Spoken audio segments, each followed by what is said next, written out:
है कि अल्लाह पाक ने जो कुरान नाज़िल किया है माह रमज़ान में, तो ये नाज़िल करने का अल्लाह पाक का क्या मकसद था?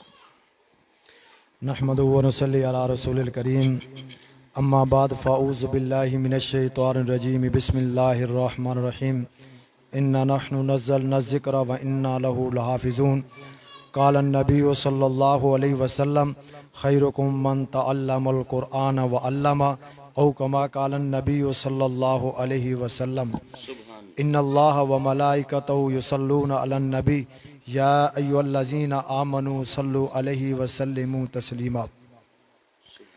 वो मुअज़्ज़िज़ थे ज़माने में आमले कुरान होकर, वाह वाह वो मुअज़्ज़िज़ थे ज़माने में आमले कुरान होकर, हम ज़लीलो ख़वार हुए तारके कुरान होकर। वाह वाह अफसोस है ए कुरान तेरे चाहने वाले न रहे, जिनका तू चाँद था वो सितारे न रहे। वाह वाह वाह इंतहाई वाजिबुल एहतराम नाज़रीन ज़ी वक़ार, हमारे भाई ने बहुत अच्छा सवाल किया है और सबसे पहले मैं इन अहबाब का शुक्रिया अदा करता हूँ कि जिन्होंने हमें अपनी टीम के साथ हमें मोहब्बतें अता फ़रमाई है।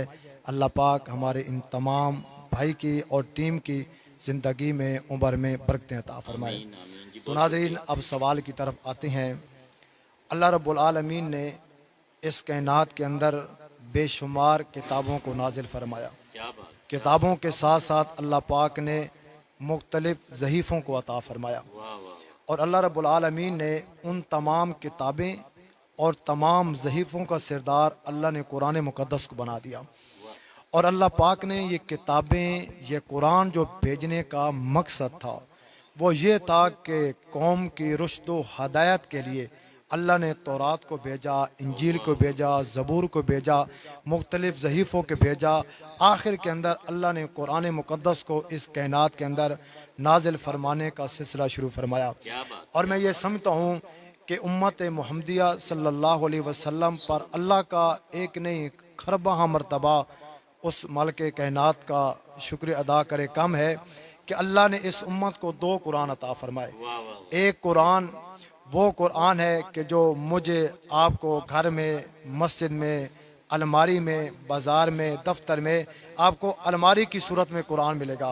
वाह और दूसरा कुरान साहिब कुरान की सूरत के अंदर मदीना तो रसूल के अंदर वहाँ पे हमें मिलेगा। वाह क्यों वाह वाह, कि अल्लाह पाक ने कुरान मुक़द्दस को नाजिल भी दो मरतबा फरमाया और अल्लाह पाक ने कुरान भी उम्मत को दो अता क्या फरमाए। बात, क्यों? इसलिए कि तौरात भेजी, इंजील भेजी, ज़बूर भेजी। भेजने के बाद उस कौम के ज़िम्मे कर दिया कि पढ़ें, अमल करें। ज़िम्मेदारी भी आप ही की ज़िम्मे है, मगर अल्लाह ने कुरान को जो नाजिल फरमाया इसकी ज़िम्मेदारी भी ख़ुद उठाई है। क्यों? इसलिए कि अल्लाह पाक ने कहा कि इस कुरान ने क़यामत की सुबह तक रहना है अल्लाह और अकबर, क़यामत की सुबह तक इस उम्मत ने रहना है। और ये कुरान मुक़द्दस वो वाहिद है कि जिसकी तिलावत मेरे रब ने खुद फरमाई है। क्या बात, ये कुरान मुक़द्दस वो है कि जिसके फरिश्तों की सरदार हज़रत जिब्राइल ने फरमाई है। क्या बात, और क्या फिर बात, इस कुरान मुक़द्दस की तिलावत इमाम उल अंबिया, सैयदुल अंबिया हज़रत मोहम्मद रसूलुल्लाह सल्लल्लाहु अलैहि वसल्लम ने तिलावत फरमाई और आपके कल्ब अतस पर अल्लाह पाक ने इसको नाजिल फरमाया। क्या बात, तो मेरे दोस्तों, ये कुरान भेजने का जो मकसद था, इसका सबसे पहले मकसद ये था कि जो लोग दीन से नावाकिफ़ से कुरान पढ़े और दीन से वाकिफ़ हो जाएं। वाह जो वाह, मेरे और तेरे महबूब से नावाकिफ़ थे, कुरान पढ़े उन्हें अपने महबूब की पहचान हो जाए।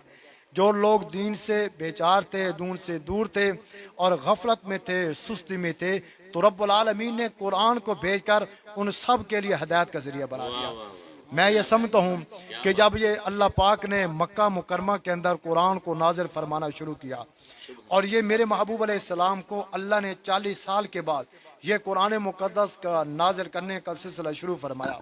मैं ये समझता हूँ कि आज हमारे पास वो कुरान है कि जो सारी कायनात का खालिक, मालिक, राज़िक उसने तिलावत की है। जो आज हमारे पास कुरान है, तमाम फरिश्तों के सरदार जिब्राइल ने फरमाई है।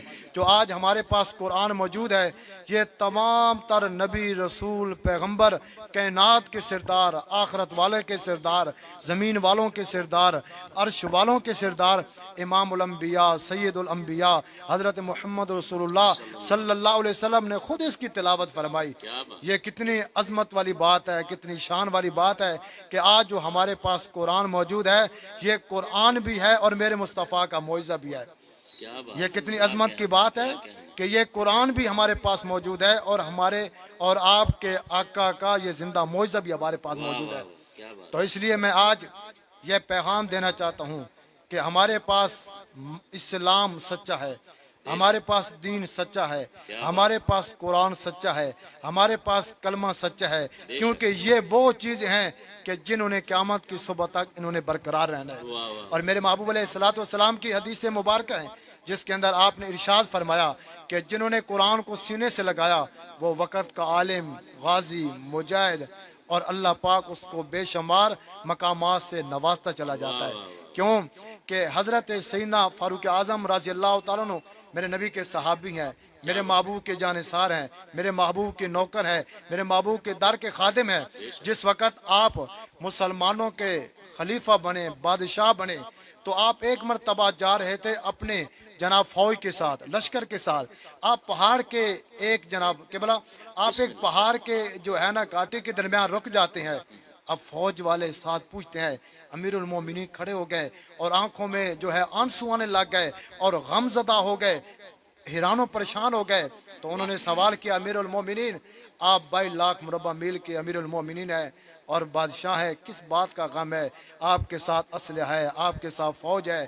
फरमाया कि मुझे खौफ किसी चीज़ का नहीं है। जब मैं इस मकाम पे आया हूँ तो मुझे वो वक्त याद आ गया है कि अगर उमर उस वक्त को देखता है और आज उमर देखता है तो उमर को मेरे दोस्तों इत्मीनान नहीं आता कि आज उमर को अल्लाह ने इतना मकाम अता फरमा दिया। तो आपने वाक़या को बयान किया कि ये वो मकाम है कि इस मकाम पर मैं ऊँट चराया करता था उमर। फरमाया कि उमर को सिर्फ नाम उमर था, उस वक़्त जनाब कोई चर्चे नहीं थे, कोई आपकी जनाब मक्का के अंदर कोई नाम लेने वाला उस तरह मोहब्बत के साथ लेने वाला नहीं था। लेकिन आज हर तरफ मोहब्बत के तराने, नबी के दीवाने, नबी के आशिक आज उमर को सलाम कर रहे हैं। वजह क्या है? फरमाया कि उमर को वो वक्त याद आ गया कि जब यहाँ पे मैं ऊँट चराया करता था और मुझ उमर से ऊँट भाग जाया करते थे, तो मेरा खत्ताब बाप बेटा मुझे मारा करता था और कहता था कि उमर आज दुनिया के अंदर तुझे ऊँट चराना नहीं आ रहा है, कल तू चल कर दुनिया के मामलात कैसे तय करेगा? फरमाया कि आज जब मैं देखता हूँ कि आज जनाब मैं 22 लाख मुरब्बा मील का बादशाह अमीरुल मोमिनीन बन चुका हूँ, फिर हजरत उमर रजी अल्लाह तआला अन्हु अपने दिल, अपने नफ्स की तरफ मुखातिब करके कहता है, उमर तेरा अपना कोई मकाम नहीं है, उमर तेरी अपनी कोई शान न थी, ये तो निस्बत मुस्तफ़ा का मकाम है। उमर तूने कुरान को सीने से लगाया, आज अल्लाह ने तुझे ये मकाम अता फरमा दिया। हजरत सैयदना फारूक आज़म ने कुरान मुकद्दस को अपने सीने से लगाया, उस पर अमल किया तो अल्लाह ने कितना मकाम अता फरमाया। और हजरत अली मुर्तज़ा शेर खुदा जिनकी कल शहादत गुजरी है, जिनका इस उम्मत पर एहसान है, जिनके घराने का इस उम्मत पर एहसान है, हज़रत अली मुर्तज़ा शेर खुदा रवायत फरमाते हैं कि मेरे और आपके महबूब हज़रत मोहम्मद रसूलुल्लाह सल्लल्लाहु अलैहि वसल्लम के इरशाद गिरामी है कि फरमाया कि ये कुरान अल्लाह ने हदायत के लिए भेजा और अल्लाह ने इस कुरान को रहमत भी बनाकर भेजा और शफा भी बनाकर भेजा। क्यों? इसलिए कि जहाँ ये कुरान पढ़ा जाता है वहाँ पर अल्लाह की रहमत का नज़ूल होता है, वहाँ पर उस महफल को, उस कुरान की तिलावत वाले मकाम को अल्लाह के रहमत के फरिश्तों ने घेरा होता है। तो हज़रत अली मुर्तज़ा शेर खुदा फरमाते हैं, फरमाया कि मेरे महबूब ने फरमाया सल्लल्लाहु अलैहि वसल्लम, फरमाया कि जिसके दिल में कुरान का कुछ हिस्सा नहीं है वो दिल बेआबाद है।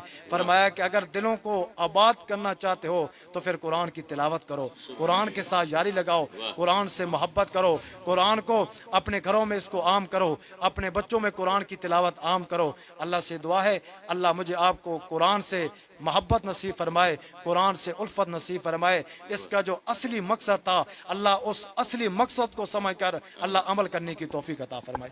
आमीन।